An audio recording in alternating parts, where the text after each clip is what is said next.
Alors, le Zera Shimshon de cette semaine, Bezrat Hashem, est dédié pour l'élévation de l'âme de Stéphane Yair Masoud Ben Avraham. Et j'aimerais aborder avec vous une notion absolument magnifique et extraordinaire. Parce que nous souffrons dans notre vie bien trop souvent bêtement. Nous souffrons dans notre vie bien trop souvent bêtement. Pourquoi ?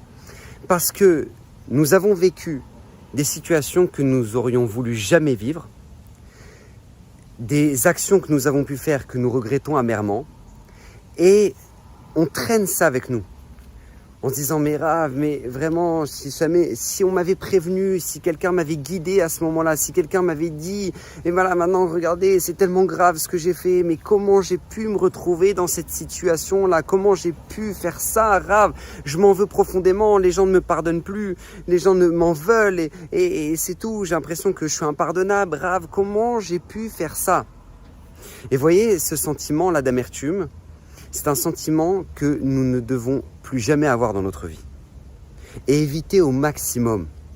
Et grâce à la clé du Zera Shimshon de cette semaine, Bezrat Hashem, nous allons vous comprendre comment faire pour justement ne plus à nouveau tomber dans le panneau.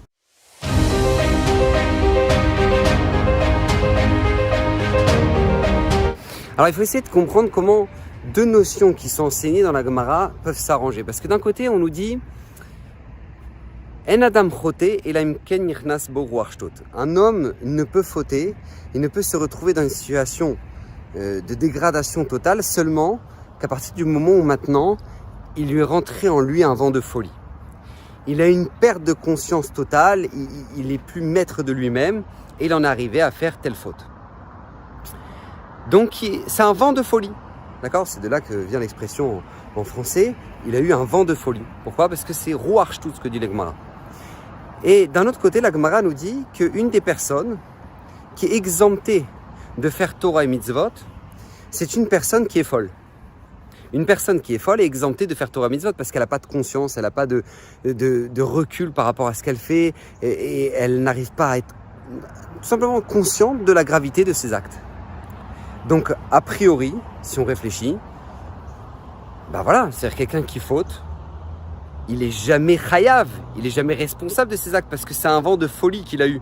Et un fou, il est exempté de faire Torah Mitzvot. Alors comment ça s'arrange ? La réponse, elle est très simple, écoutez bien. Ce qu'on nous reproche, c'est pas seulement la faute. Parce que la faute, au moment où elle arrive, au moment où on la vit, eh ben effectivement, on est face à un vent de folie et très peu sont les gens qui sont capables de se maîtriser au moment de la faute. Mais ce qu'on nous reproche, c'est comment tu n'as pas mis de barrière pour ne pas tomber, justement. Comment se fait-il que tu n'as pas fait un travail en amont ? Et c'est ça que la Torah attend de nous. Vous savez, la Mishnah en Pirkei Avot nous dit qu'on doit mettre des sayag la Torah. C'est quoi sayag ? On doit mettre des barrières à la Torah. C'est-à-dire quoi ? On doit mettre des barrières ? Oui. Parce que chacun d'entre nous avons des tentations qui nous sont propres. Chacun d'entre nous ne tombons pas dans les mêmes fautes, dans les mêmes bêtises. Et c'est pour ça que chacun d'entre nous devons nous connaître pour pouvoir mettre nos propres barrières dans notre vie pour ne pas chuter de nouveau. Parce que si on s'est retrouvé dans une situation de faute, c'est parce que justement, on n'a pas mis de barrière avant. D'accord ? C'est comment toi, tu as signé un gros contrat avec un client à New York. Ok. Maintenant, c'est ta secrétaire qui s'occupait de toute la démarche et qui a fait le pont entre toi et ce client-là. Donc, tu prends un billet d'avion pour toi et ta secrétaire pour aller signer le contrat. Tu arrives là-bas sur place, il signe le contrat, tout se passe merveilleusement bien. Le soir, tu dis, bon, écoute, Christine, on est obligé de faire un petit resto. D'accord, un petit resto pour fêter ça. Et tu te retrouves au resto et là, tu prends une bouteille de vin. Et ensuite, vous avez chacun réservé une chambre dans le même hôtel. Et tu t'es retrouvé à faire la chose que jamais de ta vie t'aurais cru un jour que tu ferais une chose pareille. Comment ? Et tu entends la personne qui dit « Rav, je regrette, mais franchement, je me sens très mal vis-à-vis de ma femme, j'ai tellement honte, Rav, c'est tellement honteux. » Mais la question, c'est pas comment tu as fait pour pas fauter au moment où tu arrives à l'hôtel. La question, c'est comment, déjà, tu as pu partir avec ta secrétaire. Et même si tu pars avec ta secrétaire, comment tu as pu partir avec ta secrétaire sans ta femme ? Comment maintenant tu as pu te retrouver dans une situation où maintenant tu vas au resto avec elle et tu sors une bouteille de vin ? C'est ça la question. C'est comment se fait-il que tu n'as pas mis de barrière pour ne pas en arriver à tomber ? Et c'est ça qui est attendu de nous. Parce que vous savez, Akadosh Baruch Hu nous promet de nous sauver de n'importe quelle épreuve. Akadosh Baruch Hu nous dit, Ishmorcha mikol ra. Akadosh Baruch Hu nous dit, je te protégerai de tout mal. Hachem nous le dit. Mais la question c'est, alors comment ça se fait que des fois ça ne marche pas? Parce que, écoutez bien, Akadosh Baruch Hu nous a donné les forces et nous aide de nous sauver de toute situation. Sauf les épreuves dans lesquelles nous nous rentrons nous-mêmes. Là, nous n'avons plus de promesse de pouvoir nous en sortir. Vous savez, la Gemara, elle donne un exemple. Elle dit, par exemple, une personne, elle a deux chemins devant elle. D'accord? Elle a le chemin pour un chemin plus court, mais cette personne-là sait très bien qu'en passant par ce chemin, elle risque de voir les femmes qui sont en train de faire leur lessive dans la rivière et qui remontent leurs manches et qui va voir justement des femmes qui ne sont pas très habillées. Ou, deuxième solution, c'est un chemin plus long, mais qui est propre, qui est sans aucun problème de vision interdite. Et là, qu'est-ce qui se passe? Cette personne a dit, non, moi je vais passer par le plus court, là où il y a les femmes, et je ferme les yeux.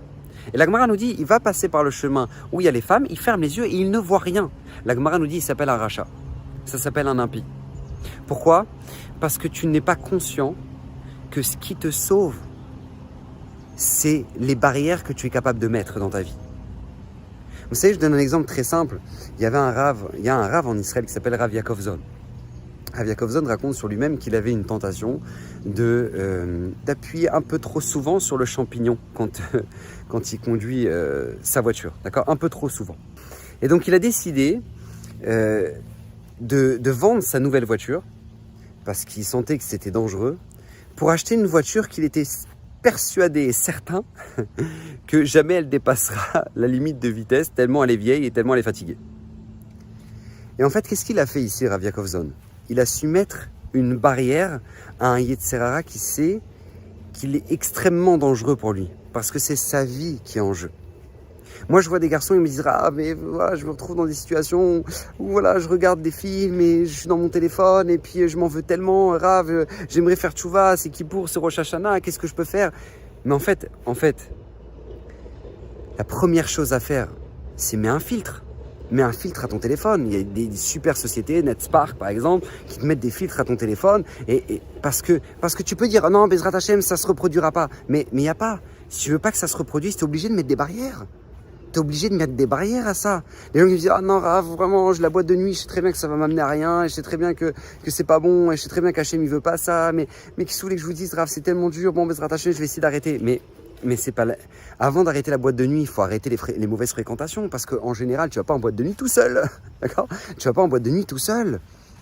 Et ce sont ces barrières-là qui sont essentielles parce qu'encore une fois, Akadosh Baruch Hu nous a envoyés dans un monde où on a des épreuves à passer. Et on est tous capables de passer nos épreuves. Sauf les épreuves dans lesquelles nous nous rentrons nous-mêmes. Sauf les épreuves dans lesquelles nous nous rentrons nous-mêmes. Parce que n'importe quelle personne qui vit des épreuves difficiles, ces personnes-là peuvent vous témoigner qu'ils n'auraient jamais cru être capables de pouvoir surpasser ces épreuves-là. Mais au moment où ils les passent, ils sentent une aide d'Hachem incroyable. Parce que vraiment, Hachem nous aide dans ces moments-là.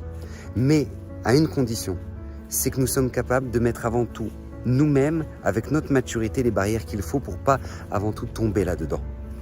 Et c'est ça la clé du Zera Shimshon, parce que ça coûte trop cher le regret. Ça coûte trop cher une vie d'amertume dans laquelle maintenant on se dit mais j'aurais tellement voulu éviter ce genre de situation, ça m'a fait tellement mal et j'ai tellement honte de ce que j'ai pu faire. Ça coûte trop cher.